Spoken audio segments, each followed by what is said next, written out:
then, of course, it takes Facebook 30 freaking years. I think we're already live. Oh, yeah, we're already live on YouTube. It's just I got to wait for Facebook to do its thing before I can actually Hello, do anything. YouTubers. And, yeah, there we go. Okay, So, wait. greetings. So the comments here we can see are YouTube. the YouTube ones. YouTube and If I Twitch. want to Yep. see the Facebook one, I need to pop onto the live that's Facebook. Yeah. Oi. Which is so hard to switch back and forth between. But greetings, readers and travelers. My name is Richie Stevens, one of the hosts of Chat and Stats, and joining me for the second time. Actually, this is like the third time you've been on the channel. Yeah. But, no, fourth. It's the fourth because we had you on the Bruce Centaur episode. Yes. It's been one of those days, and I'm recovering from getting sick. So bear with me. But joining me is Jessica 3, who is lovely as always because we absolutely adore her. Aw, thanks. Jess, how are you? I'm doing good. Just, been a long day of working. Still have some more work to do, but going well. Can't complain. How about yourself? I'm getting over being sick. I have my tea, and I worked today, so the vocal cords are strained a little bit, which is why I'm letting you take over the main narration since it is in third person. And I am going to do the just the pirate voices. Arg.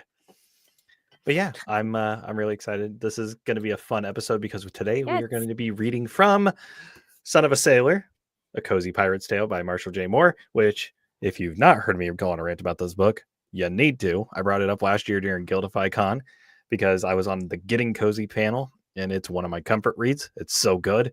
And then I picked up a copy of it at Dragon Con this year when I got to see Marshall again. I was so excited. So, yeah, it's always like just fun getting to do these little fun things. I need to finish my re-records on 2 files that got corrupted for Eldritch Knight and get that uploaded.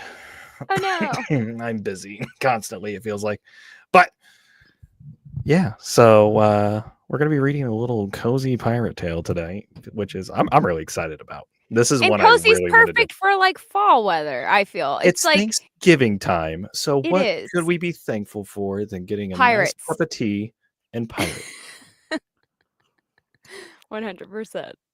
So yeah, it's one of those things, and I'm super excited about it. Yes, 100%. So I think we're going to read the first 2 chapters for you guys tonight. If we find we're going real quick for some reason, we'll probably add on the third. But for right now, I think the idea is to do the first 2 chapters to get you hooked so that you all go out and purchase this book and support the amazingly talented author, Marshall J. Moore. Which we will have a link to where you can buy the book directly from Marshall's shop on TikTok. Which is he's got a bunch of cool stuff. So, oh yes, JD's already talking about the porn stash. I forgot to shave. I made a comment about it before. It just grows. He did. So, but hey, it's perfect for pirates. It is perfect for pirates. Yeah, it's a pirate beard.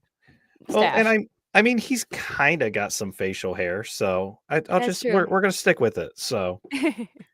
But yeah, Jess, do you want to take us away? Let's do it.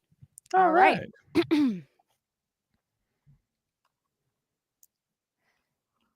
Chapter 1.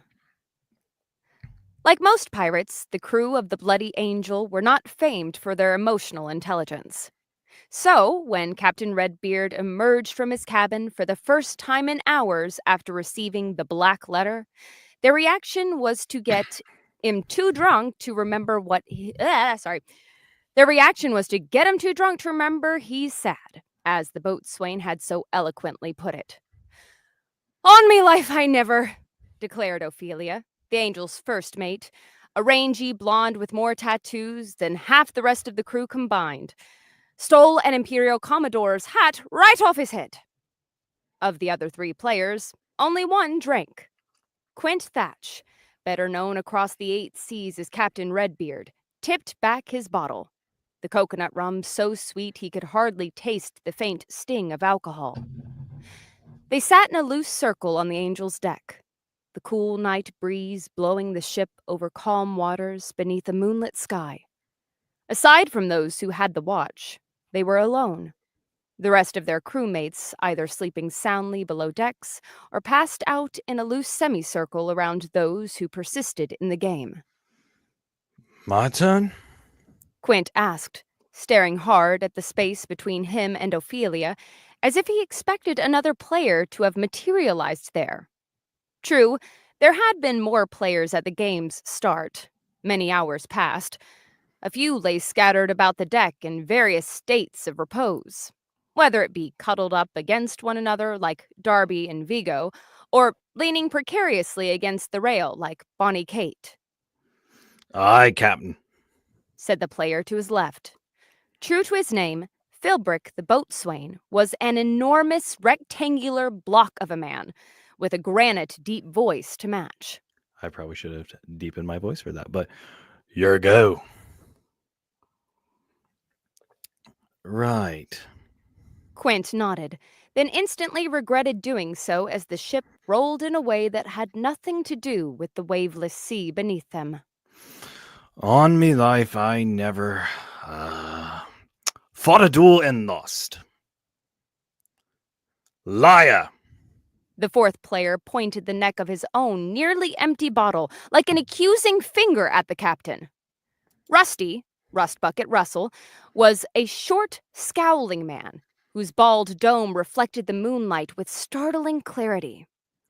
What about the time you went 10 rounds with the middleweight champion of Chattin?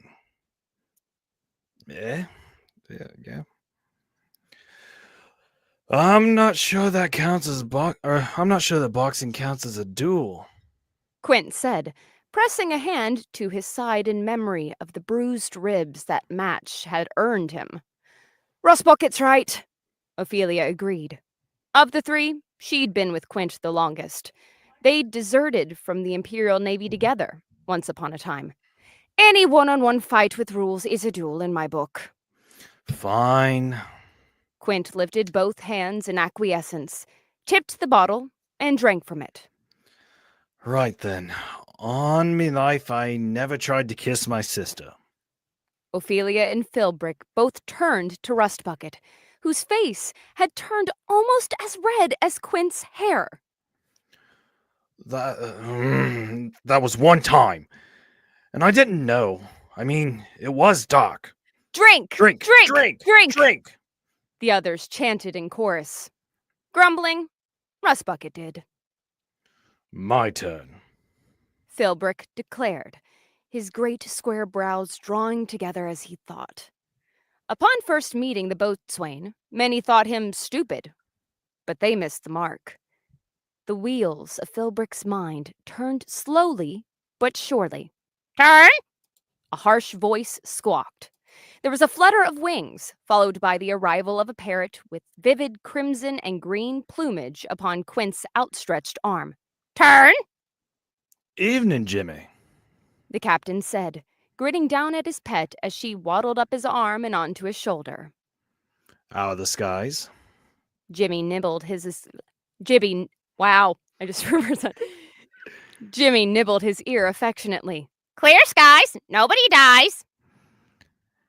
I'll never understand why you keep that bird around, Captain, Rusty said, glaring at the parrot. The two had a long history of mutual dislike. Jimmy? Quint blinked, as if there were some other parrot the crewman might have been referring to. She was a gift from when I went to sea, given to me by my on me life, Philbrick intoned, perhaps because he had finally selected a topic. Or perhaps he sensed the conversation veering toward the very reason they'd conspired to drink their captain into a stupor. I never dressed myself up in a Calvinist nun's habit. Ophelia raised her bottle, then frowned upon seeing that her captain hadn't done the same. What? He asked her, tugging idly at his namesake beard. As far as he could recall, admittedly not terribly far back at the moment, he had never been a novice to any monastic order, regardless of gender. You did do that, Ophelia reminded him. At Black Sand, remember? That time you were hiding out in the that time you were hiding out in the convent? Right. The captain combed 2 fingers through his beard, then took a swig from the bottle. Depending on where you stood, rum's ability to make you forget was either an annoyance or a blessing. Tonight, Quint counted it as the latter. The game had been going on since before sundown, and the watch bells had last tolled 10. Or was it 12? That was too hard to recall. He'd stopped counting bottles after the first half-dozen, embracing the rum's twin properties of numbness and amnesia. He'd drunk enough for the tips of his fingers to have grown pleasantly tingly and, as the game evidenced, enough to forget certain episodes of his highly checkered past. Almost enough to forget the crumpled-up letter lying on his deck back in his cabin, and the black envelope it had arrived in, which Her Majesty's Empire meant only one thing. Almost drunk enough to forget the message it contained. His initial reaction upon reading it had been one of disbelief, that it must be some sort of deeply unfunny prank. His second response, almost as unreasonable, was that it was a mistake. That surely the message had been meant for some other Quentin Thatch, addressed to him by a mother who also happened to live on Ember Bay, whose father too was... No, Quinn chided himself. The truth loomed behind him like the edge of some fathomless cliffside, one he might slip and fall from at any moment. But so long as he kept his back to it, it could not hurt him. My turn, Rust Bucket said, flinching a little as Jimmy flapped her wings while Quint swayed beneath her. On me life, I never held the governor of Talago's daughter for ransom. These are starting to feel very pointed. Quint objected, though the bottle was already to his lips. And you helped with that one, as I recall. All I did was blow a hole in the wall.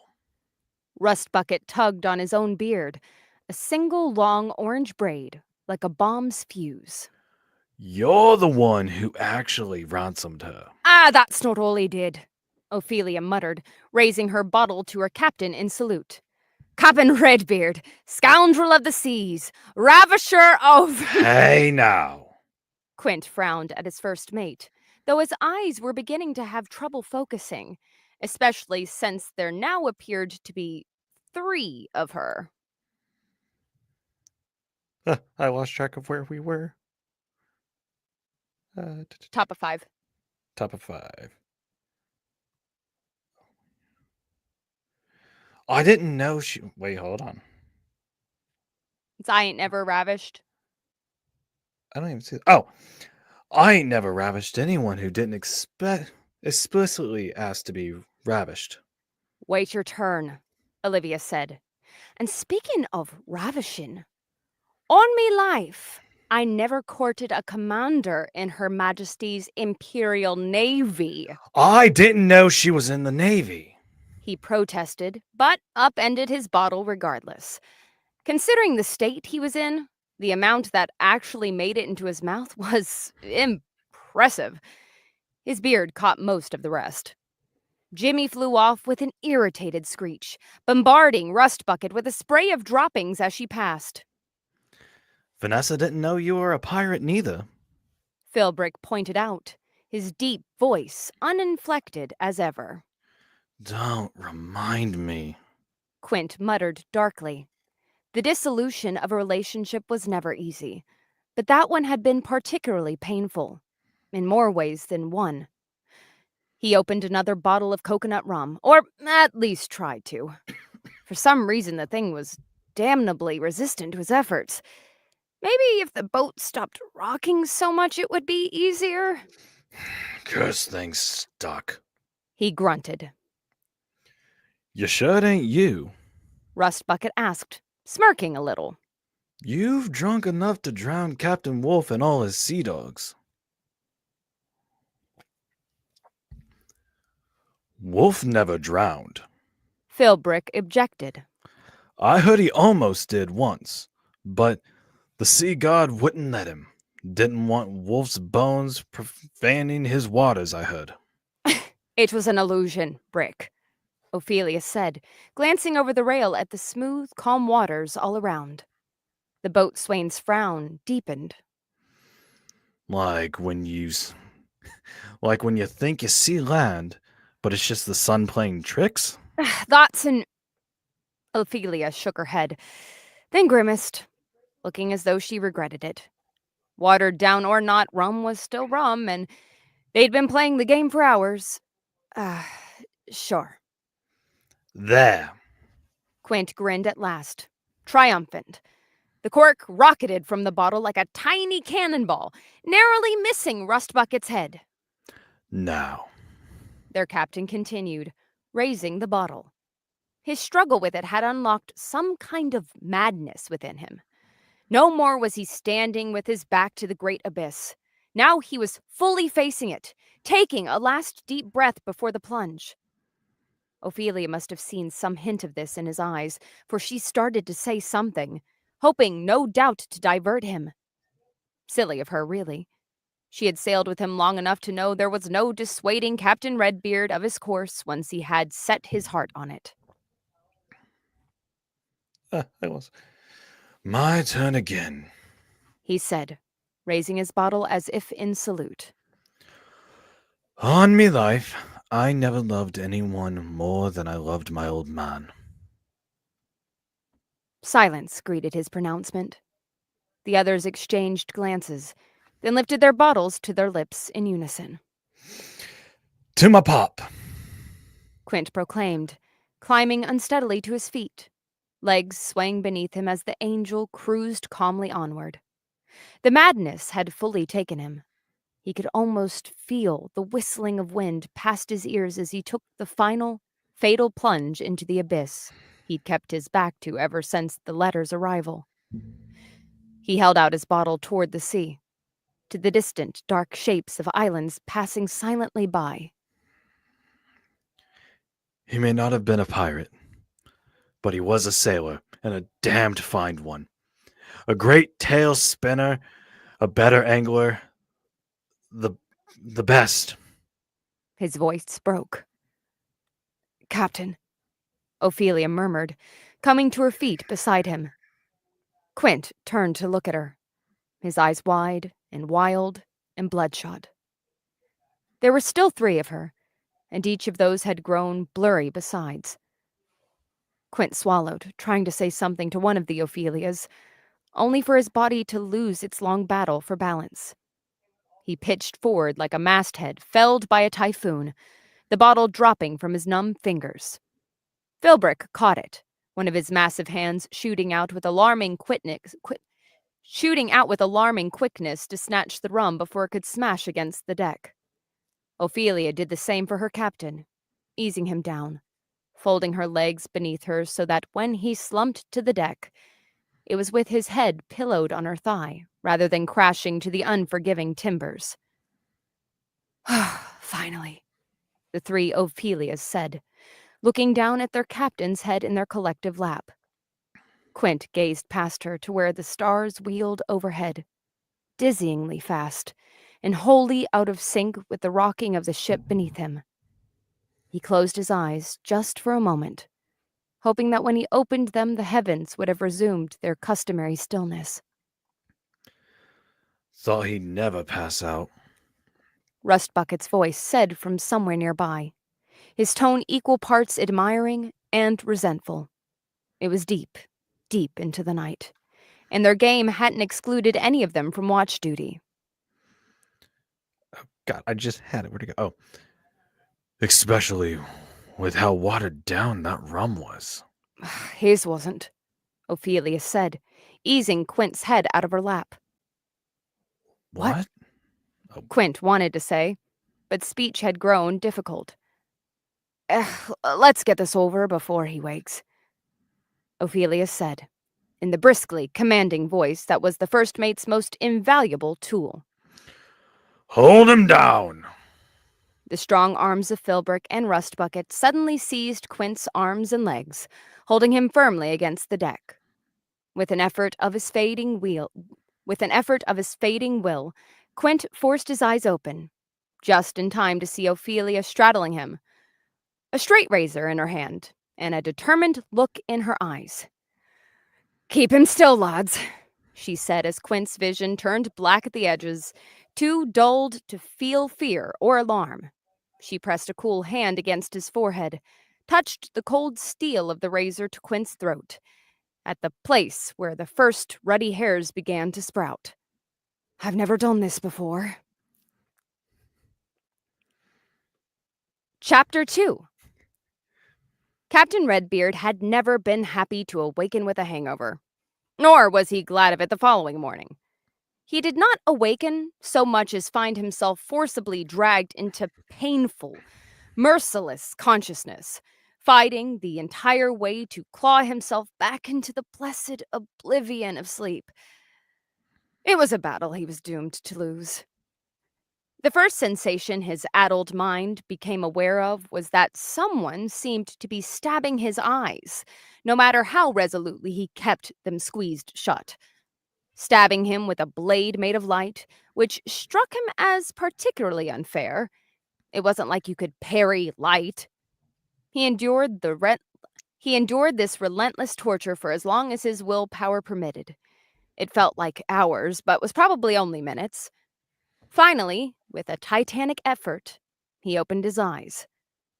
The source of the stabbing, Quint was only mildly surprised to discover, was the sun, its blinding rays piercing through his cabin window directly into his brain. "Good thing I didn't try and sword fight it," he muttered to himself. Or tried to. His tongue felt too big for his mouth, his throat like someone had poured sand down it. So what he actually said was something more like, "Good thing I didn't try and fight it." He tried to pull himself into something resembling a sitting position, motivated by some vague ambition to pull shut the cabin's curtains, but the accursed sun retaliated by redoubling its assault on his brain. Even the angel itself betrayed him, the cabin tilting at an angle that seemed improbable given the vessel's construction. Seeing that the fight was lost before it had begun, Quint surrendered to the pull of gravity and let his head fall back to the pillow. The headache did not abate, but at least the ship ceased its spinning beneath him. Lying flat upon the bed, 1,000 tiny pirates beating on his skull with hammers, Quint let his mind drift back to the night before. He had been drinking. That much was obvious. There was a vague memory of sitting cross-legged on the Angel's deck, some of his crew in a circle alongside him. More of them scattered and sprawled about the deck. Ophelia, Philbrick, Rustbucket, each entry in their game of On Me Life I Never, a pointed exploit from Quint's own history. Stumbling to his swaying feet, raising his bottle in toast. Quint groaned. As miserable as he felt, the hangover had been good for one thing and one thing only. For the briefest span of time between his first stirring and the slow, resistant climb back into something resembling consciousness, Quint had not thought of his father once. All that came crashing down now. The black envelope still lay crumpled on his desk, the message within written in his mother's neat, even hand, short and to the point, as was her wont. "Darling Quentin," it read, "I'm sorry you should find out this way, but your pop has gone on to the heavenly waters. I'm sure you're busy with work, but if you have any time to take leave, I would dearly love to have you home for as long as you're able. All my love, your affectionate Ma." Were this one of the melodramas Ophelia dragged him to whenever they were ashore in a major port, the letter would have been so tear-stained as to hardly be legible. But that had never been Ma Thatch's way. By the time she'd sat down to pen the letter, Quint knew her tears would have all run dry. It was not that her mourning would be over. She was simply the sort of woman who saw little point in sitting about feeling sad when there were things that needed doing. "Things?" Quint said to the empty cabin. pleased to hear that it came out as an actual word, even if a little slurred. Need doing. After all, he was his mother's son. No point mourning horizontally, not while there was a ship to run, a crew to lead. He was the famed pirate Captain Redbeard, scourge of the 8 seas, terror of the archipelago, bane of the empire. There were ships to capture, ports to plunder, aristocrats to ransom. I would dearly love to have you home. He closed his eyes, feeling the suffocating weight of grief pressed down against his chest. There were all those things, yes. But there was also a father to mourn, a mother grieving alone. She should not be alone. The thought pierced Quint with the keen, somewhat guilty conviction common to all children whose adult lives took them far from their parents. Pillage and plunder could wait. They'd just come off an extremely successful raid on Fort Amel, after all. The crew had more than earned a break, and so had their captain. They'd be fine without him, he decided, for at least a few weeks. Long enough to return home to see his ma and lay his pop to rest. Maybe see a few of the old gang. Childhood friends he'd drifted apart from. His best friend growing up, Hari Anad, had departed Ember Bay for the Jewel Isles not long after Quint had enlisted in the Navy. But others like Chuck Chambers and Lex Presley would still be there. Hopefully those others included the beautiful and wicked-tongued Amara Salazar. Idly, he wondered whether Amara still thought about him from time to time. Angels above knew he certainly thought of her. Right then. A course of action was decided on. He'd informed the crew of his decision to take a few weeks off for travel, commit the Angel to Ophelia's capable hands. As of last night, they were half a day's sail from Port Solace. He'd booked passage on some local ship for Ember Bay from there. First things first, he said, and was again pleased to hear the words were mostly intelligible. Get out of bed. He pressed the heel of his palm against his brow, hoping the added pressure might ease the worst of his headache. No luck. Idly, his hand traveled down his forehead, past his temple, to his cheek. Something was different. He ran his hand slowly down his face a second time, trying to place exactly what the difference was. His cheek was rough with stubble, but his beard felt... his beard. He patted his face with both hands, fingers roving for the familiar thatch of rusty hair that was the source of his famous... I do not know how to pronounce that word. I should have looked that up, y'all. Give me a second. I'm gonna Google this. Let's Google it. Sobriquet. Great word choice, Marshall. I'm really appreciative of it. I love learning new words. I just feel Marshall laughing right now. Oh, I love it. I love it. I love learning new words. Okay, let's restart that paragraph. Do it. He patted his face with both hands, fingers roving for the familiar thatch of rusty hair that was the source of his famous sobriquet. But all he found were uneven patches of stubble, evidently left behind by a barber who was either an amateur, incompetent, or both. The captain, formerly known as Redbeard, stumbled to his feet, pure rage driving him forward as headache, hangover, and even grief were pushed aside. He stumbled across the floor, still tilting, steadied himself on the doorframe, and turned the knob. A blast of morning light assaulted him as he threw the door open, but the sun was the least hated of his enemies now. Filling his lungs with warm salt water, he bellowed in a voice that must have been heard from Port Solace. Who in the nine hells stole my bloody beard? The culprit owned up to her crime readily enough. If anything, Ophelia seemed almost smug about having carried out such an audacious assault upon his person, idly toying with the straight razor the way she did her vast collection of blades.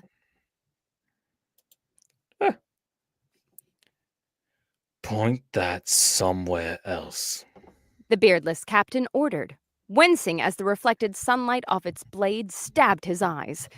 At least he'd regained the ability to speak in full sentences. Or better yet, put it away. Don't need the crew seeing you flaunting the evidence of your mutiny. Pretty unsuccessful mutiny, I'd say, she said, smirking. The two of them leaned against the ship's rail, the captain taking particular care to keep beneath the shade of the topsail. You're still captain, But I'm not Captain Redbeard. he protested, running a hand along the scruffy edge of his chin, feeling the unfamiliar bristles there. You think Captain Nobeard is a name that'll strike fear into the hearts of the Empire? Imperials don't have hearts, Captain, Stop avoiding the issue. he snapped, glaring at her through bleary eyes. Shaving a man's beard is an unpardonable sin. Ophelia snorted and brushed the long strip of blonde hair from her eyes. Somewhere in the 9 heavens there was an angel keeping careful record of her sins, and she was confident that shaving her captain's facial hair was very, very far down the list. Write that sin down in your own ledgers then, she said, handing him a water skin. He took it grudgingly, but drank anyway. It was your idea. The captain choked, water sputtering from his mouth onto the deck. What? You don't remember? Ophelia asked, then shook her head. Shh, of course you don't. In 20 years of comradeship, she'd only seen her friend and captain that drunk on 2 other occasions. One had been the night they'd infiltrated the High Governor's birthday party disguised as an obscure noblewoman and her husband. Having successfully passed themselves off as the idle rich, they'd availed themselves of the lavish food and drink on offer without restraint and competed to see who could seduce the Dauphine of Menton first. A competition Ophelia won. Those parts of the night they could both recall had been memorable indeed. The other had been after he and Vanessa had parted ways. That night did not bear remembrance. Remind me. The captain said, trying another sip of the water skin.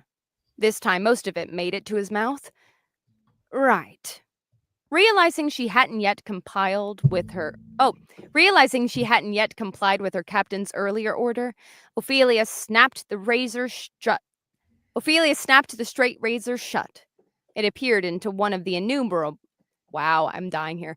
It disappeared. It disappeared into one of the innumerable sheaths hidden out her. Wow, take 1,000, right? It disappeared into one of the innumerable sheaths hidden about her person. Yesterday, after you got the the black letter. Sure. Again, the dark tide of grief threatened to rise up and swallow him, but with an effort of will, he forced it back down. What'd I do? He was genuinely curious. Truth be told, he didn't remember much at all between his initial reading and that morning's hangover. Locked yourself in your cabin, Ophelia said, nodding toward the aft castle as he had possibly also forgotten the location of his quarters. 4 hours. Caused quite a stir amongst the crew, I can tell you. I expect it did. He allowed. The Angel's captain was not a man given to extended solitude. Doubtless his sequestering had caused as much scuttlebutt aboard as the black letter's arrival had. You called me in around sunset, Ophelia continued, her voice softening. Told me about your pop. I said I was sorry, by the way. Thank you. His voice was oddly hoarse. Probably the hangover drying out my throat, He told himself, but didn't believe it. Ophelia was not fooled either. Seeing as you don't remember, I'll say it again. She clapped her hand on her friend's shoulder. You've my sympathies, mate. I ain't never met your pop, but it's clear he did a passable job of raising you. I lost where I was at. Thanks, mate. Oh, thanks, mate. The captain snorted, then raised the water skin in silent salute. He tipped it back, let the lukewarm contents wash down his parched throat. For a few moments they stood leaning against the rail in companionable For a few moments they stood leaning against the rail in companionable silence. All right. He said, once he was reasonably certain his voice would not crack or tremble. So, I called you into my cabin, told you about my pup. Let's take as given that there's lots of wailing and gnashing of teeth. How'd we get from there to shearing me like a thrice damned sheep? Again, your idea. The razor made a reappearance, conjured as if by magic. Ophelia tossed it idly into the air, end over end, unerringly catching it by the handle as the blade flashed in the morning light. You told me you were planning on heading back home to see your ma. Oh, He felt foolish for having so triumphantly arrived at that same decision this morning. right. And the beard. Ophelia caught the falling razor, used that same hand to shade her eyes as she peered over the rail, toward the stern. Somewhere in that direction lay the site of their latest triumph, where a fleet of imperial vessels were likely still swarming about like wasps around their disturbed nest. Considering that we just robbed the vaults of Fort Amel and made off with half the Empress's crown jewels, we both decided it was probably better if Ember Bay isn't suddenly visited by a fellow who matches one Captain Redbeard's description exactly. Oh, He felt foolish for not realizing the soundness of that logic sooner. One more thing to blame on the hangover, he supposed. that makes sense. Yeah. Ophelia ran a finger down his scruffy cheek, and he batted it away in mock annoyance. Figured the last thing you'd want to deal with while settling your pop's affairs is for some imperial pirate catcher to get wind that Captain Redbeard has turned up in some nowhere backwater. No offense, Captain, None taken. he said, shaking his head and immediately regretting it as his stomach roiled in protest. Ember Bay was a nowhere backwater, a sleepy little island where nothing happened, save for the intermittent explosions of the volcano the island was formed from. It was a testament to how dull his hometown was that even volcanic eruptions were somehow boring. Like most children of such sleepy villages, he'd hungered for a life beyond the confines of the world he knew, which was why he had signed on with the local Navy recruiter as soon as he'd come of age, much to his parents' disapproval. The Navy hadn't stuck, obviously, but it had given him his sea legs and, perhaps more importantly, Ophelia. Most days he never regretted leaving home for the wider world beyond Ember Bay's shores, but most days didn't see the arrival of the black letter or the loss of a father. You still going to do it? Ophelia asked, guessing the direction his thoughts had turned. Go home, I mean? I think so.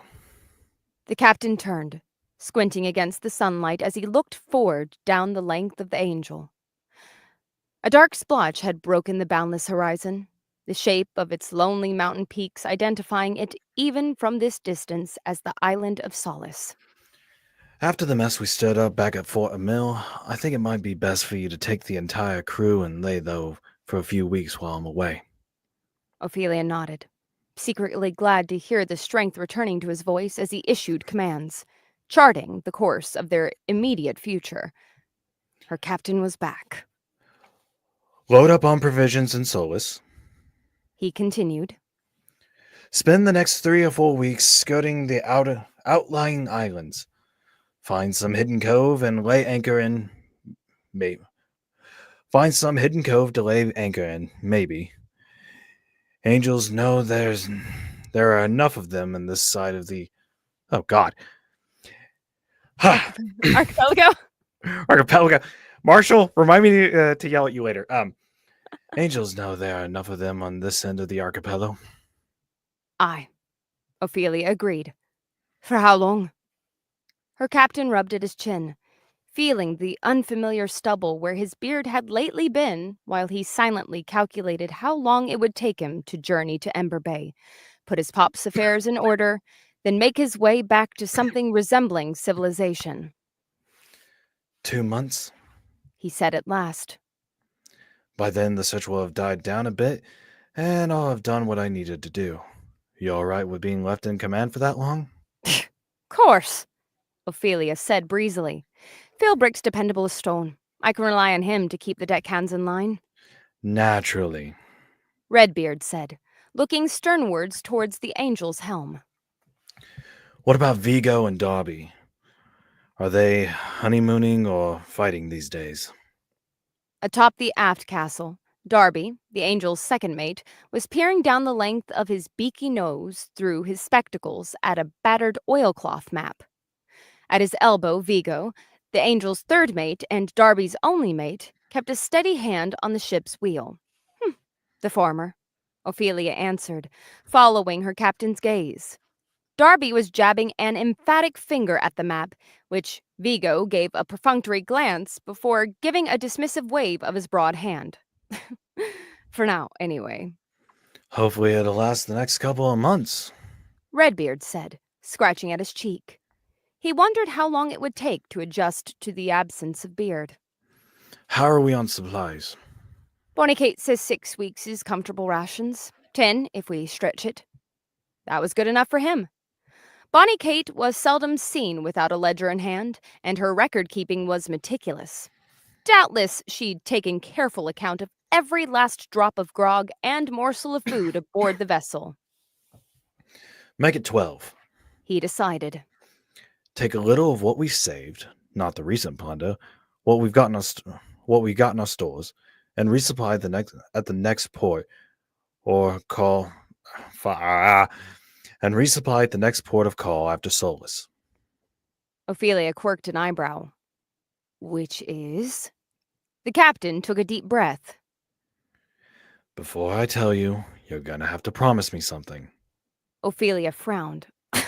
For the last time, Captain, I'm not spending any of my hard-earned coin on investing in our own. For the last time, Captain, I'm not spending any of my hard-earned coin on investing in our own rum distillery. Not that, he said, waving an impatient hand.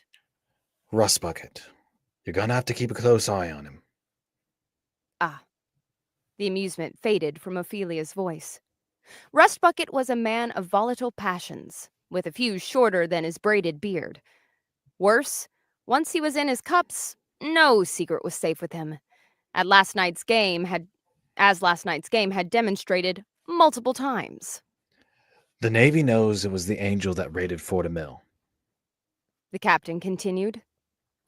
But they don't know our own heading, nor whether we plan on trying to pawn the booty or squirrel it away. They had flown the black flag proudly as they made their escape, the crimson-winged angel stitched upon it, taunting their pursuers. The theft of the Empress's jewels was quite literally the angel's crowning achievement. Soon the story of their daring raid would be sung throughout the archipelago. But not if the Navy caught up to them before they did away with the plunder. I intend that the Navy remain uninformed as to our whereabouts. He fixed on Ophelia through bloodshot eyes, his expression uncharacteristically intent. Mine, the Angel's treasure. Understood? Ophelia answered with a full salute, something she'd seldom done since their long-ago Navy days. Aye, Captain. I'll keep Rust Bucket on as short a leash as I can manage. Drag him around by that little stupid beard of his if you have to. The captain advised. Once we part ways, set a heading for the outer islands and lay low for a few weeks until the hunt dies down. In 2 months' time, I'll meet you at the Sweet Harbor.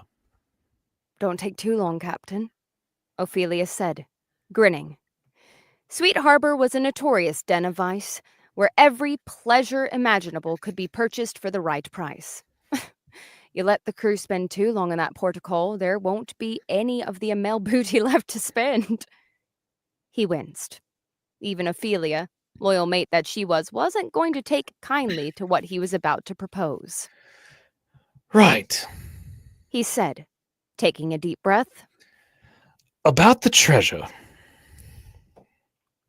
I think that's a good place to stop. I think that is a good stopping That's a great point. place, because then we got, we got A the little teaser. little Yeah, it's a little teaser. teaser. What about So, the treasure? You'll have to what pick up about the the book. treasure? Yeah, you're gonna have You'll to have to get the pick up the book. book to find out what happens. Maybe we can get an audiobook at some point. So, I but don't. I think, hey Jess, Yes, I think we have another guest that is going to be joining us. I believe so. So I want everyone to help me welcome the author of Honor tonight, Mr. Marshall J. Moore. Marshall, welcome in. Thank And you. Kitty! Here's Furiosa. Gone. Oh, I should not have yelled that line because that hurt. I'm Oh, so no. sorry. Oh, that hurt. Well, I wasn't ready. Drink your tea. I Wait a am. So, Marshall, first off, what'd you think? You guys did amazing. I am sorry about the words sobriquet and archipelago. I loved it. I was like, I don't know what this means. I'm gonna look it up. But I was like, I read this book last year and I forgot about a lot of the big words in this book. And I was like, oh yeah, I had to look up how to pronounce these because I was using it as narration practice for a little bit. So I guess this was a cold read for me, but not at the same time. So Well, both. oops. Yeah. No, you guys did amazing. Yeah, fantastic job. I was like, oh, I'm getting emotional. Wait, I wrote this. I don't know if you caught it, but there was a time when I started tearing up. I did when yeah. he was doing the toast to his captain. That one, Yeah. or to his father. That struck a chord, and I was like, ah, crap baskets. Yep. Welcome to the book. You're gonna feel things. I'm not going anywhere. I'm just hot. So now that we've done the recording, I'm just going to open up the thing so I can get a fan. I'm also not going anywhere. I'm just typing so that way I can get the link to your store because where I'm at in my booth, I don't really have a place to put my keyboard. So it's down below the shelf that my actual monitor and everything sits on. So it's just a matter of, getting everything in the right position so that way I can actually type. No worries whatsoever. It is so hot in this booth sometimes. I could have taken off my sweatshirt, but whatever. Marshall, on your actual page, do you have a link to your TikTok shop or should I go to your TikTok for that? I think in my TikTok bio was the best way to find it. All right. So I just want to give a link to people. While he is doing that, Marshall, why don't you tell us what inspired you to write this book? My entire personal life, save that I am not a pirate, as far as anyone knows.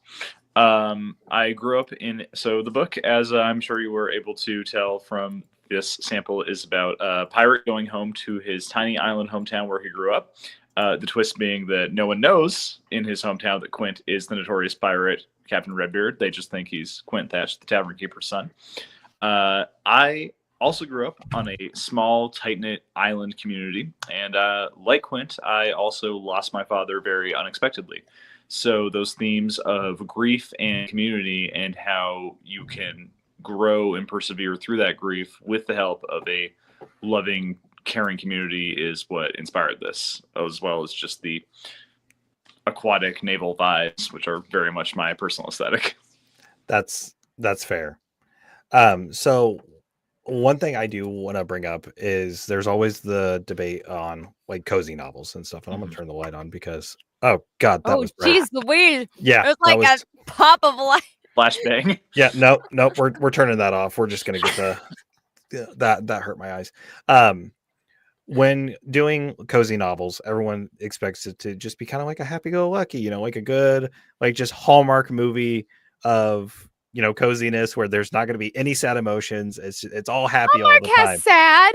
Hallmark movies have sad. Generically, they don't. Not the Christmas movies. I cry in the Christmas movies because there's always that happy cry that happens. Okay, yeah, the happy cry, but not the happy sadness. No, that's not a thing. Just the sadness. The deep topics, which Son of a Sailor, I think, does help with the personal growth. And it's not just, a cozy little book, but there's a little bit of an emotional journey for Quentin there. So what's your take on that? So I think that it's a disservice to cozy fantasy as a genre for it to shy away from heavier or more serious topics, because all fiction exists as a lens through which to examine the real world and our real lives. And life being what it is, that is going to include heavy things and heavy themes. The old adage in writing of write what you know really means write what you know emotionally is true. Like, this story comes, as I said, from a very personal core to me. I think where it is cozy is in the personal stakes are what sort of defines the cozy fantasy subgenre, as far as I can tell. It's not world spanning. Quint is not, at least in this book, directly fighting against the Empire, embarking on epic escapades. He is going home to mourn and to grieve and to reconnect with the family and community. And that's something that we can all relate to. And that's something that, I think we need to see reflected in our fiction. You want people who have gone through a similar experience have told me that they connect deeply with his story and his journey. And that's the best thing to hear as a writer is, I read what you wrote and it meant something to me. It spoke to me. And I think that's something that transcends the limitations of genre. The other half of where I think cozy, it remains cozy, is the sense of safety, I suppose, with the narrative, which is, again, genre saying up genre expectations. If you know it's a cozy fantasy, you can reasonably expect it'll end well, or at least bittersweetly, rather than, and then they all died, or something equally grimdark and terrible. So, like, for me, I've dipped into the cozy genre quite a bit. I've read quite a few books. Obviously, Legends and Lattes was kind of like my entry, but I also consider like The Hobbit a cozy journey, not cozy fantasy, but just a cozy journey, because it is a cozy book most of the time when there's not the big epic battles and stuff going on like the Five Armies. But with it, I've noticed with some cozy books, specifically, I'm going to throw out S.L. Rowland, because with Cursed Cocktails and Sword and Thistle, there is like an action scene kind of there at the beginning, kind of one there towards the end. But that's really it. That's where the action is. The rest of it is just the heartfelt, the emotional growth, or just the actual cozy feeling of, setting up a bar or going and going on the little adventure to get some money to help out old friends left behind family. So I don't know. Jess, what do you feel like when there's a little bit of action but not the main focus? You're asking the person who literally narrates Can't Spell Treason Without T, which is a known abnormality of the cozy genre because it has stakes in it. Exactly.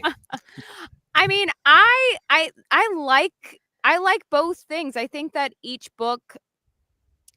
style of cozy fantasy in every genre of book has its purpose in life. And as Marshall mentioned, writing fiction is a reflection of the world in some capacity, and it can really show that sort of thing. I think for me, cozy fantasy more is about the personal growth between the main characters. And I guess that's where I put that versus there's so much epicness happening in these epic fantasy books, and you're like, well, yeah, the main character's this and they're also going through this, but all this other stuff is happening. Whereas I feel like even though the main characters still go through things, it really is more about their relationships to the other people in the world around them. I think you really just hit it on the head right there with that, Jess. I think the core component of what separates cozy from the other fantasy subgenres is that it is relational driven. It has a lot of parallels from a narrative structure standpoint with romance as a genre, and I think that the coinciding rises of romantasy and cozy fantasy are definitely because they have so many similar carryovers, and that it's fantasy within the broader Tolkien-inspired descent of modern fantasy, but with that cozy element of the relationships being the focus. Right. I agree with that. And I mean, Marshall, you got your cozy series, and then you got your other series that's a not very cozy one, which I see sitting right behind you, the good old Pale City, a good trilogy from Shadow Alley Press. Why don't you tell us a little bit about that one real quick? I want to give that a shout out. So I have the range, darling. Pale City and its sequel. It's on the other side of me, isn't it? Pale City and its sequels is a I like to call it a high fantasy wearing an urban fantasy trench coat trilogy. It is a secondary world fantasy that takes place entirely in a city where whenever someone dies, their body gets repurposed into an undead zombie servant. So the basic story question is, what does a society where necromancy is an industry look like? In the first book, Cassius, our lead character, is a retired necromancer who's been forced into early retirement due to being injured on the battlefield. He's bereft of purpose in his life until he finds out that someone is using those undead attendants to commit murders. And so he has to uncover the conspiracy behind these assassinations and find a way to save the city. It's good, guys. It's really good. I picked it up. So, story about how I met Marshall really quickly. I interacted with him on TikTok a few times, and what really caught my eye was I saw the cover for The Pale City, which I had just seen, I think, like the day before or the day or a couple days prior, because Shadow Alley Press, I'm friends with, James and them over at Shadow Alley, and it popped up on my Facebook feed. I was like, oh, that cover's really cool. And I was just scrolling through and I saw the cover there and I was like, oh, that guy, he reads the Shadow Alley Press stuff. And I was like, oh, wait, no, that's the author. Right. That's the guy who wrote the book. And when I was at Dragon Con, not this year, but the last year for 2023, I was at the Shadow Alley booth with Emily Godhand. She was doing her stuff for the Heartfire Healer trilogy. And next up signing was Marshall J. Moore. And I was like, oh, I got to say hi to him. I interact with him on TikTok. So I got to say hi. And then this year we got to meet up and spend a little bit more time together, just hanging out and everything. And it was such a fun time. So guys, like, highlight of the year, that Dragon. Dragon Con was way too much fun. And I think there's a video in the compilation you posted of the Dragon Con adventures where Jessica and I are just sitting next to each other. And it's when the donuts were being shared and everything. And Jessica's over there just stuffing her face with the donut. And I'm just like, yeah, that tracks. That's me. Yeah. I'm a donut hoe. As natural habitat. Donuts are See, great. I could go grab the yearbook that shows how I met Marshall. Oh. Jessica and I have known each other since we were 14 or 15. Yeah. I've only known Jessica since March of last year when we had her on the show for the first time. I love it. But I've listened to a lot of her books, so I can say you know my voice. I know the voice very well. Well, having known her since we were both in the chorus for Footloose together in 9th grade. Do you still remember that dance? Because I somehow still do. Everybody cut loose. A little bit. I'm not going to do it for any amount of money. Come on. Wait, if we got you to like 1 million followers somehow on TikTok, would you redo that dance with me? I have the DVD. Sure. I'll find it. We have like 2 months. I'll fly out. Congress I'll join you guys for the dance. There. But no. I was gonna say before you derailed me with that. No, we always knew you were going places.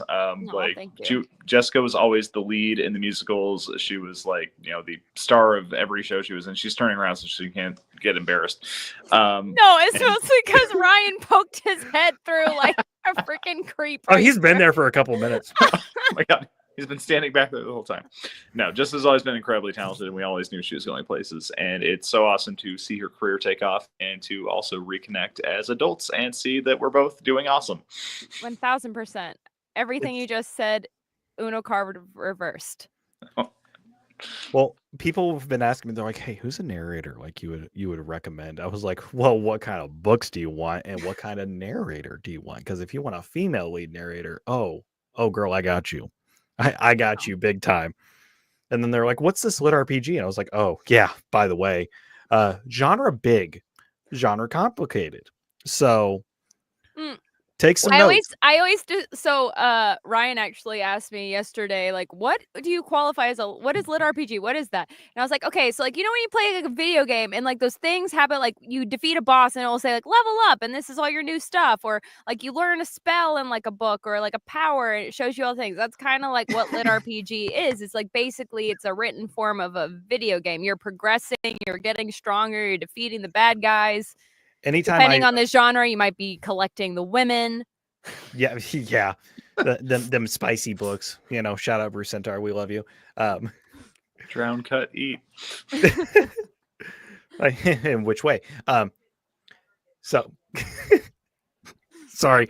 Anytime I try to describe lit RPG to someone, they're like, "Oh, so it's a choose your own adventure." No, take a fantasy book, add stats to it. There you go. That's all you got to do. That's all. So it's a lot of fun. And I thought the Pale City was lit RPG because it was Shadow Alley Press at first. And I was like, oh, this isn't lit RPG, but this is still really good. I'm going to continue. No stats. There's no stats, but it's okay. It qualifies. It's good. There's a progression-esque system there. So yeah, that has confused a lot of people coming to it. Well, and with it being under Shadow Alley Press, and everyone's like, "Oh, Shadow Alley, lit RPG, big lit RPG." They do have like some cultivation, but it always goes towards lit RPG. Mm-hmm. I still put it in the progression fantasy like game lit side of things. So I think it's in a recommendation. Yeah, and I mean like it's because progression is like a lot vaguer on like the numbers and stuff. Like it's more and I don't know, he does grow in power through the series, so it counts. That's fair, and I kind of agree with that comment. Yeah, I put that poor man through the ringer. he's been through a lot. Like it's that poor man. I mean, anyone who's read the Dresden Files will like see that series' fingerprints in this trilogy, and like I guess it's some unconscious level I was writing it. I was like, and then he gets beat up just like Harry. That is clearly just a staple of the urban fantasy genre. So I'm gonna have my urban fantasy card revoked because I've never read the Dresden Files. Okay. And a lot of people are like, "What you need to like? That is like a staple of urban fantasy." I was like, I mean, I read like Monster Hunter International because that was like my introduction to the urban fantasy-esque type thing because it was coming out right around the time I was getting back into reading. So that was kind of my introduction to the urban fantasy because I always just did like the epic fantasy, Brandon Sanderson type stuff. And I kind of missed over Jim Butcher stuff, and now I feel bad. And now I'm like, I gotta go read this, but my TBR is way too long, and I don't have time. I'm sorry. Feel that intensely. Yeah, I don't. I how do I put this? I don't get much personal reading time anymore. Yeah, because running the show and everything, it's like, oh God, no. When you read for a job, it's hard to read for fun on top of reading for your job. Yeah, also running into that issue too. So. Yeah, I've learned that the only times I really get to read for fun are when I'm on a plane to go on vacation. Because like otherwise, by the time I'm done with work and stuff, I don't want to read more words. I just want to watch TV and like turn off the brain. That's why I got this phone when I switched jobs because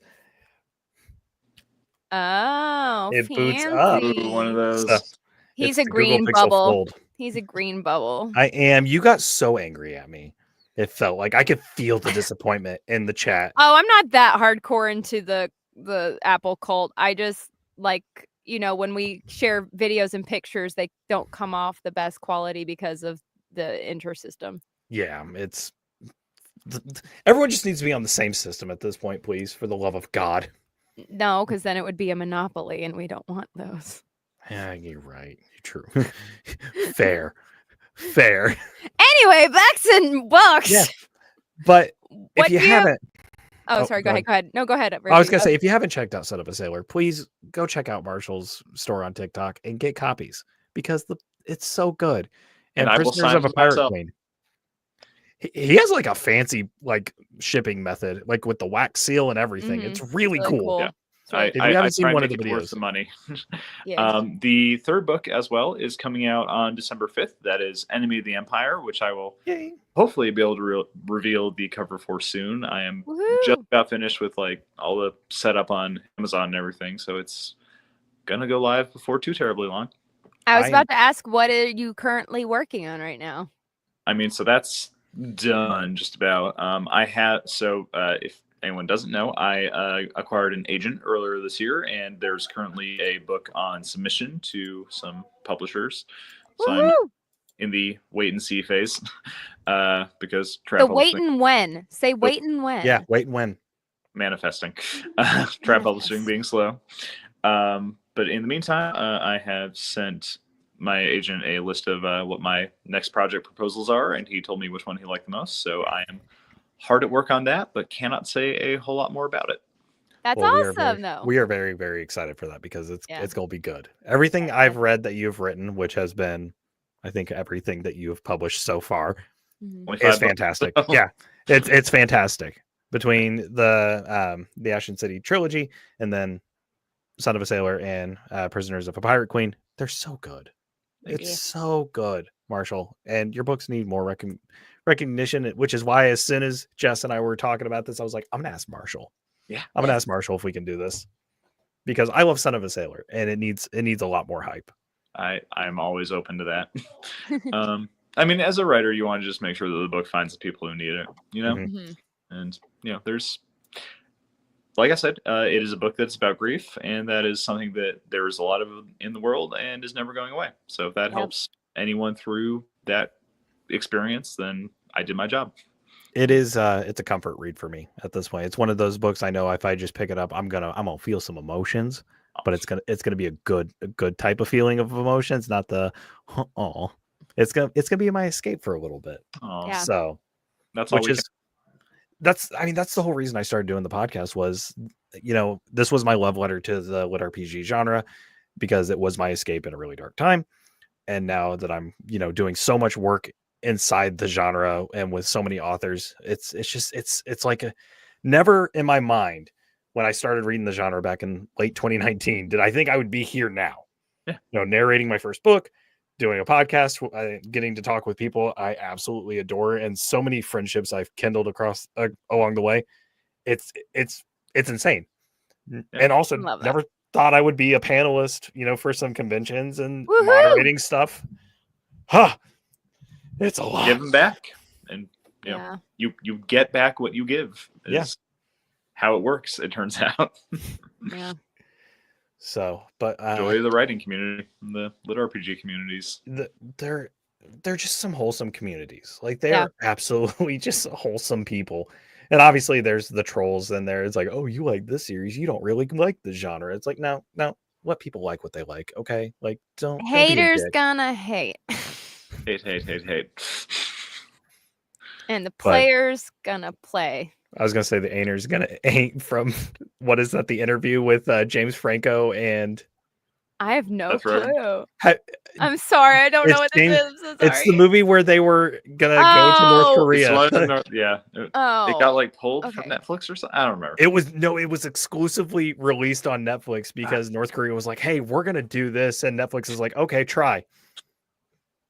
Okay. Yeah, that was a big thing back in Okay. 2014, 2015. What Oh, a yeah. stellar time. Movie is something, let me tell you, because Is that like the great?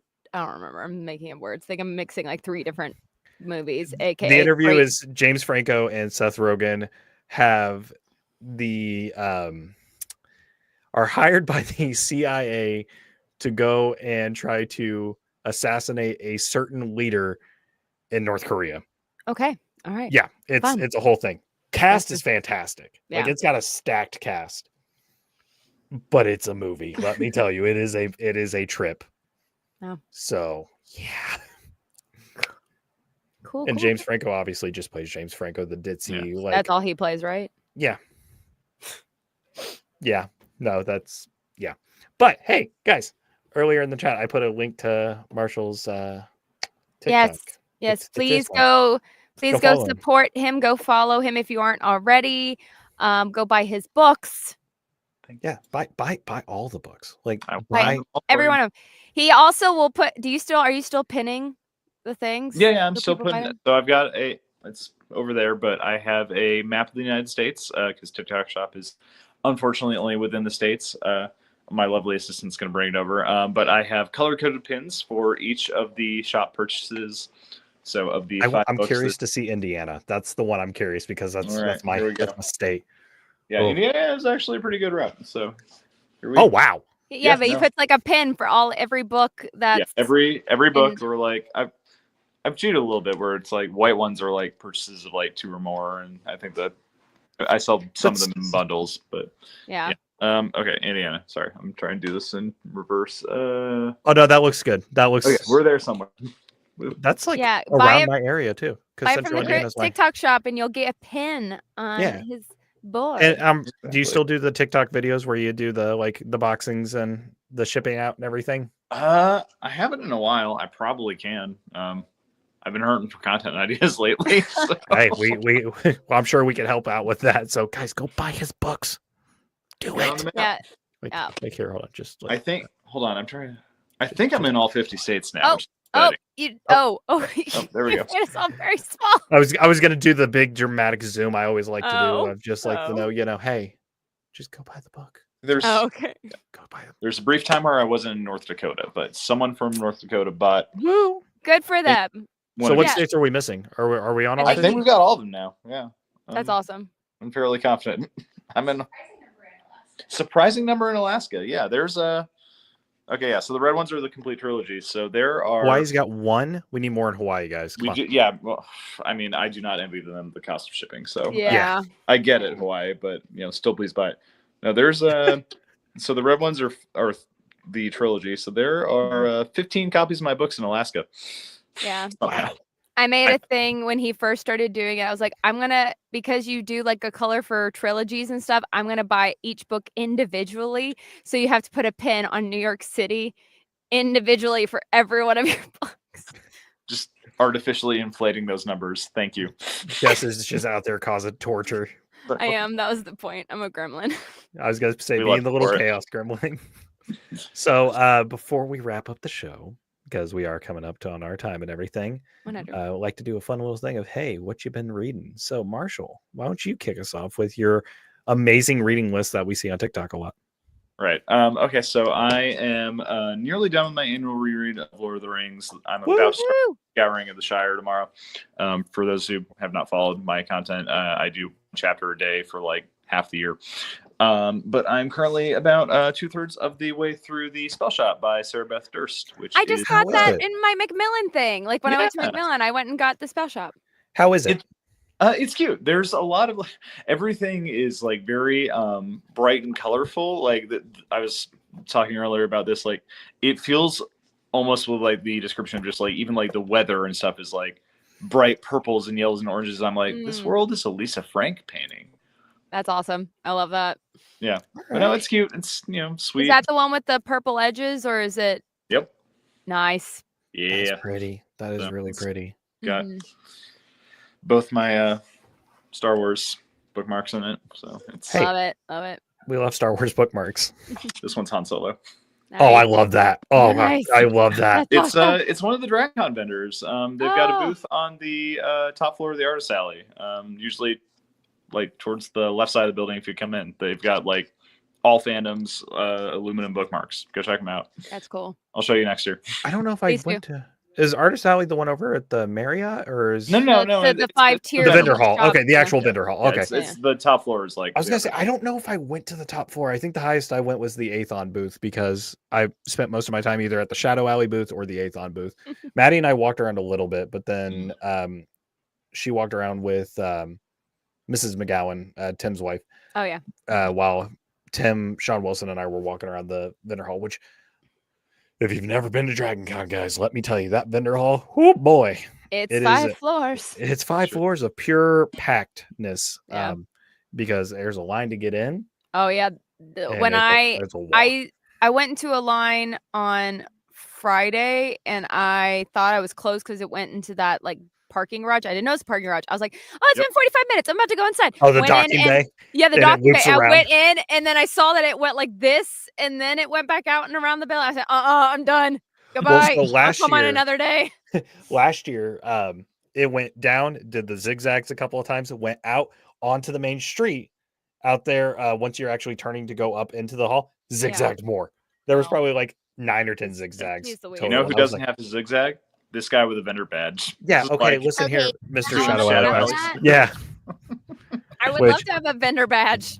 Oh, yeah. No, I heard some rants about the vendor badge. That was a thing. Oh boy. I got to skip the line because James was like, "Hey, you're my assistant. Come on."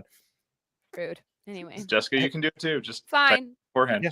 I'll be like, "Hi, I'm volunteering to work a booth," and I will. I'll work a booth. Yeah, I'm fine. Exactly. I got snuck in like twice or 3 times. What is, before we get too off track for the non-Dragon Con attendees, what is everybody else reading? Oh, yeah. I mean, for my job, I just finished a new book series by Dave Wilmarth called Scion's Journey with Podium. I just turned in my corrections or my pickups for that today, so hopefully that will be coming out soon. Is that a solo or is that It's with? a duet with Eric Jason Martin. Ooh, I like Eric. He's good. Yeah. He's really good. He does a lot of SL Roland stuff, if not everything, I think. Yeah. Or is that My brain had a moment where it's like, is it Eric No, Martin Jason or is it Eric Jason Martin? My brain just reversed. Eric that. Michael Summers actually is SL Rollins, I think. I'm gonna look now. That stereotypical 3-person or 3-name thing that males do lately. Then I'm working on Dungeon Diving 201 by Bruce Centaur. Woo. We also I'm gonna look at my calendar because Lord, I never know. I'm also did the 4th book in this series called Primogenitor Saga by Robert Kearns. And then I'm working on my first book with Athon Books, which is really exciting. I don't know if I'm able to say the name yet, so I don't want to do anything poor. We love it. We love it. We love it. And I'm also about to be working on my second voice part for Sound Booth Theater this week. So, all right. That's awesome. I'm very excited about it that. is Eric Jason Martin, and he does do SL Roland stuff. Cool. He's also an author, so that's where I was like, hold on, wait a minute, I'm getting something mixed up here. Yeah, and then for fun, I'm watching Frasier. There we go. We love it. We love it. I would say I'm in the middle of a book, but I'm not in the middle of a book right now. For me, I'm finishing up production on Eldritch Knight Book 2 by Timothy McGowan and getting those sent over to him.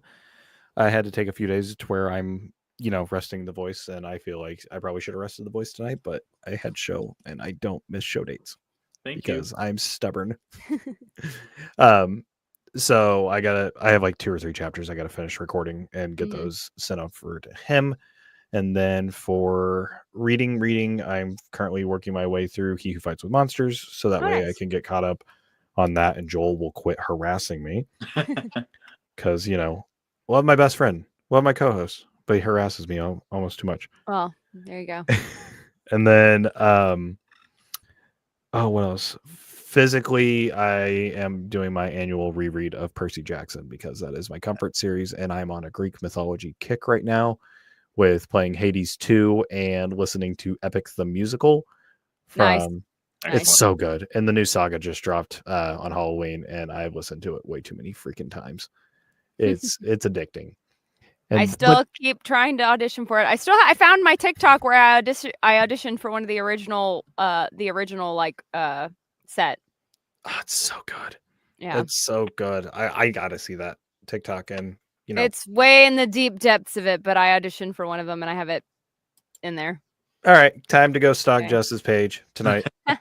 Just scrolling. No, rest your voice so that you can finish your last chapters. That's why I'm gonna watch your TikTok. But don't stay up too late. You got to get a good night's sleep. I got to open the store in the morning too. Thanks, and we got to give it. I know. We have a cat that needs a bath as well, so prepare for pictures of that. So, because you're gonna see the Mr. Hermes. Yes. But no, I'm on a Percy Jackson kick because Greek mythology is just like, oh my god, it's my comfort genre because the gods aren't the nicest people in that mythology, but hey, I love them. They're not. I was like, they're not nice ever. Yeah, no, they're not. They're awful, especially Zeus. We don't like him. No. Anyway, Fun fact, Richie, my third complete novel manuscript was Greek-inspired urban fantasy. I know he's gonna go find it. I need it. It's nowhere. It was not publishable. Don't care. I need it. I'll send it to you anyway. Yeah, I'll read it. I will have so much fun with that. It's early. I'll be embarrassed by it. No, don't. I'm dyslexic. It's fine. I did read a book. It's not lit RPG or anything. It's more of like the will they won't they like fantasy, but the games gods play. It's a Greek mythology like Hunger Games type thing. Oh, it's so good. It is so good. Who's it by? Because I got the audiobook for it because I saw the cover of it and I was like, I need that. I got drunk and rewatched Twilight. Hey, I'm fine with the Listen, drunk we're all rewatch of coping as Twilight. best we can right now. It's because Ryan had never seen it. He was like, "You want it?" Like we were drunk and it's New York, so we had an edible, and he was like, "Do you guys Abigail want Owen. to?" We had just watched oh, what was the horror movie we watched? We watched an A24 film. Oh, shoot. Maxine. No, it was like one of the more like older obscure ones, but I can't remember. Anyway, we had just Midsummer. Hereditary. Okay, I what? don't know. Oh, we had just watched The Witch. And then afterwards Oh, we good were one. like, that wasn't obscure. I don't know why I said that was obscure. But then we were like, he was like, "Do you guys want to watch Twilight?" And Patrick and I went, "Yeah. And we want to watch Twilight." And like most of the movie, he's like, "What the heck is going on? What is this nonsense?" I was like, "It's my childhood. You shut up." This was like So- my angsty years. That's the cover, which very basic and everything. I'm trying to hold it Okay. up. So, Okay. I've seen that. it's my Abigail Owen. It's on shelves and everything. But like going off the Hades and Persephone kick and everything, because that series, whoa, my, that was some spice right there. Have you listened to Hades Town, the musical? Oh yeah. Okay. Yeah. It's a good one. Megan and I saw it right Okay. after we won all the Tonys. Don't rub it in. Okay, yeah. please tell me more So about good. it. Original cast. Mhm. Oh, It was I'm- amazing. I on- got to see Lilius White too, though. I'm on So that Hades was Town really Talk cool. right now, and I love it. It's Nice. just, it hits different. Nice. We're all gonna get those little walking desks in our Yes. homes. Just so we There you can- go. Wait for me. I hear the sounds repeating. So good. I love it. But yeah, that's kind of what I've been going through right now. Yes, my children. My children. I'm like, I don't have that voice. I cannot. So when I first heard about Hades Town, I thought it was a Star Kid performance because the way people were talking about it, they're like, it's like a Star. It's a Star Kid musical, and I was like, oh, that'll be cool. And then I never watched it, and then it resurfaced. I was like, this is good. wait. Yeah, this is thing. good. Yeah, This is I really cried like 3 different times watching that. But yeah. I love it. But I think that's it. Is there any final thoughts we want to say? Oh, yes. Back to your Twilight thing real quick. Oh, I saw God. a meme. You're gonna love this. Oh, God. Twilight is just Inuyasha with vampires. Where? I never watched that, so I don't You know what need that to. means. You need to. It's Twilight. Well, also Twilight was originally fairies, and then her publisher or whatever said fairies are never going to sell. Little did she know now at Court of Thorns and Roses, but she was 10 years or 15 years too early. Probably. I mean, Twilight sparkled so Akatar could spice. That's exactly 1000%. I mean, there was some spice in Breaking Dawn. If Not I'm not really. mistaken. It was fade to black, and then they woke up with She's the headboard Mormon. broken. Hey, Come the movie on. showed was a little bit more. I was like, oh wow, they're okay, cool. Yeah, this was a great 3D choice. Great, But- love it. I Yeah, am being that's reminded to push where my books can be found. Yes, so, please. Those Thank are you. Son of a Thank you Sailor, for Prisoners of the Pirate Queen, The Pale City, The Ashen City, and The Awoken City. I like theme naming, if you can't tell. You can find all 5 of those, and soon to be 6 with The Enemy of the Empire on my TikTok shop. They're also available at Amazon and bookshop.org. Check them out. You can follow me on my socials at Marshall J. Moore Author right there on TikTok and Instagram. And I am also lately on Blue Sky. So I am going to try and make an effort to post there. I was not much of a tweeter. I need to make up my account for that one. Yeah, I have a Threads thing now, and I might get a Blue Sky, but I never posted on Twitter when it was a thing. I'm gonna keep my account there because I don't want it to be lost forever, and someone to get at Jessica D. Threet. But I should post. Find my Tumblr. Congratulations. Yes, Tumblr. That's a deep cut. I deleted mine. Do you guys remember the other site that was called Stumble Upon? Oh my God, yeah. No, I was never a part of that one. Oh yeah. It was I great. think I met a terrorist on there one time.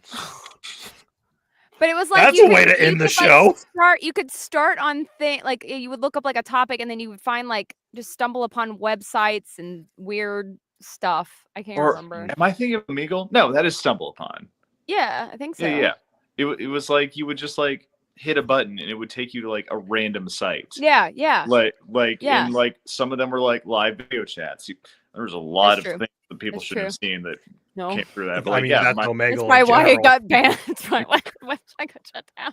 it was like my frat boys and my frat brothers and I like were on that, and I'm pretty sure we came across a web chat with like a guy who like had a ski mask and guns, and like a Arabic flag in the background. Oh my No. god! No.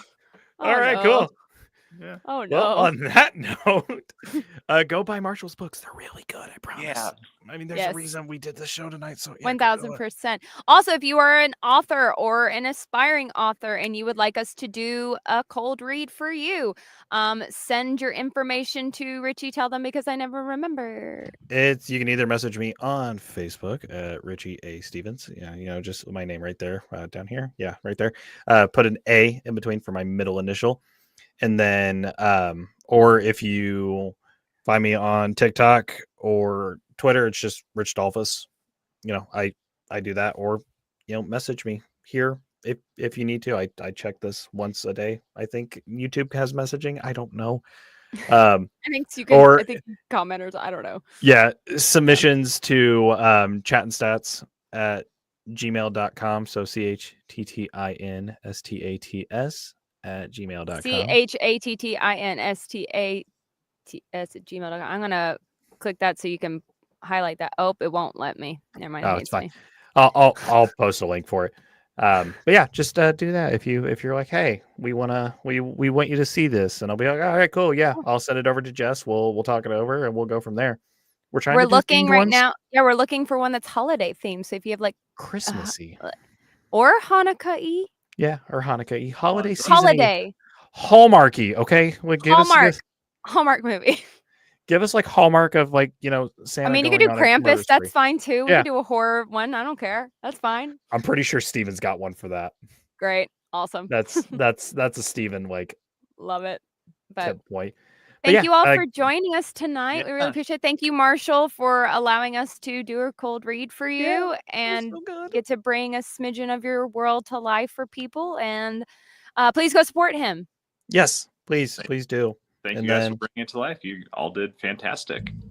Also support Jessica Threek because her narration is really, really good. It's fantastic. There's a lot of good books. Thank you so much. I appreciate it. I'm I think across the genre spectrum now. My most recent read for yours was Pirate's Life for Tea, I think. Oh, yeah. The second one? Yeah. Oh, See You at the Altar, so good. I can't wait for people to listen to it. It ends on a cliffhanger to the point where I literally wrote to Rebecca afterwards and I say, how dare you end this third book like this? How dare you?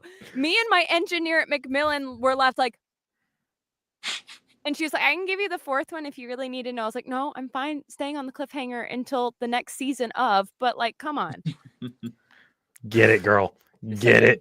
Writers, so good. Don't trust them. I will trust them. I might get surprised by them or angry at them, but I still love them. Yes, we love our author friends. Yes. But have a good night, everybody. And until next time. We'll see you soon. Oh, wait. What? What?